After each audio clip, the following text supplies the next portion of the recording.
So now that we have our firing, our reloading, our cycling, between different firearms, all that being handled, ammo persisting, all that done, replicating, predicted, blah, blah, blah. I want to go ahead and work on the fire mode. So currently we are basically setting if we're in full auto via this bool here, and inside of just the firearm logic component by commenting and uncommenting this line.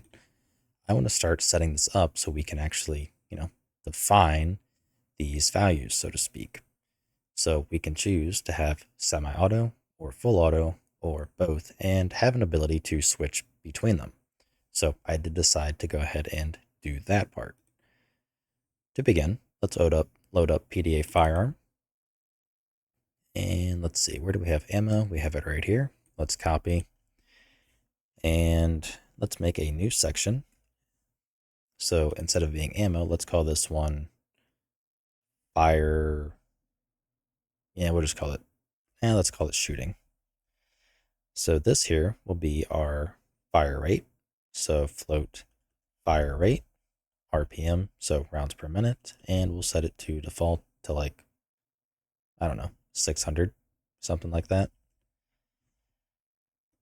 Then next up, we need a T array of F gameplay tag, and this is going to be the fire modes rather. And basically all we're going to be doing is cycling through this array. Okay, so we have our fire rate RPM and we have our fire modes. Now let's go ahead and start trying to make use of these. So to begin, I want to first off uncomment this line here so we can modify the in rate. And let's go to our gameplay ability fire and set false to true, because the first thing I want to work on is the actual fire rate logic.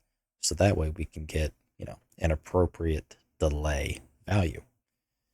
So to begin, let's go to our firearm.h and we have our onrep DA construction. So this runs, on all clients, including the server. So what we want to do is get the PDA firearm, and we want to grab the fire rate RPM. So we also need to store this delay in some manner or another.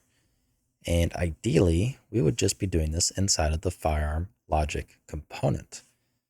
So the way we want to do this is, let's move this over here to keep it clean, is in the firearm logic component. Let's have a simple public function that we can call, which is going to be void set fire rate delay. It'll be a float delay, and we're going to store this delay. So let's make a variable down here. It's going to be a float fire rate delay. Let's go to set fire rate delay and simply set fire rate delay to equal delay. So now we just need to call this from the actual firearm. And this will allow us to, inside the firearm logic component, use this delay, and inside the gameplay ability fire to grab the firearm component and also use that same delay.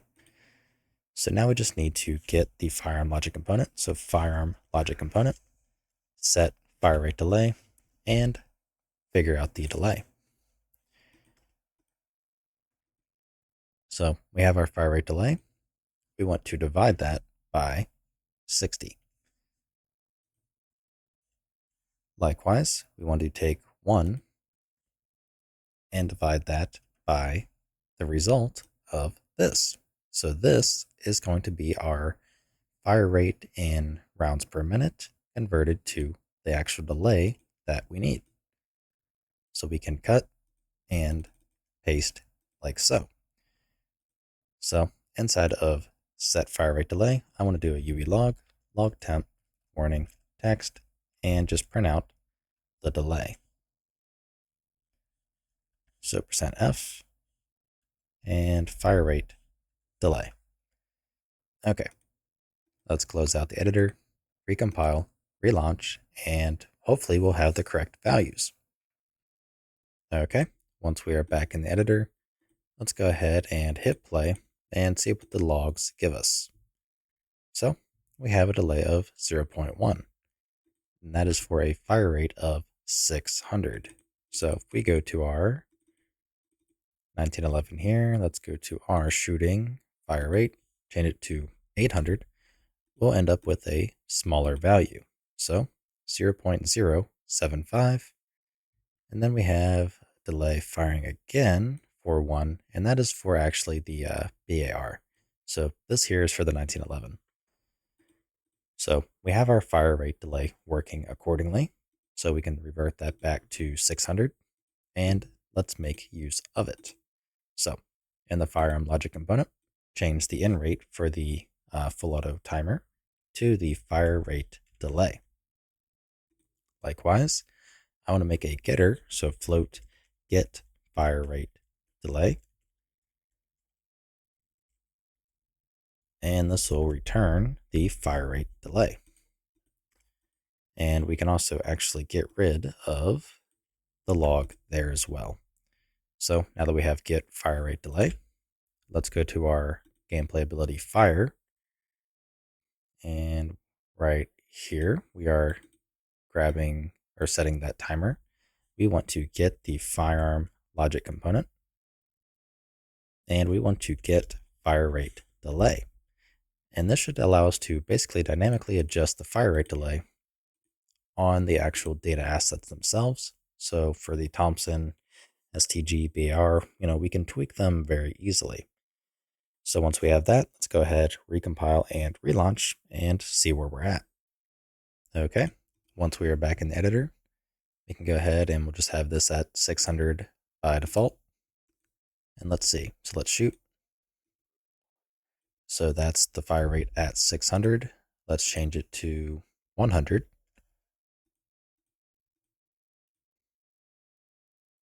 And shoot, and you can see it is much slower. So now let's try, 300. And it should be a kind of a nice in the middle, which it is. So likewise, let's test on the clients, and they should see each other shooting at about the same fire rate because everything is being handled through the data asset. And that was about the same rate, as is that. So we now have our fire rate set and good to go.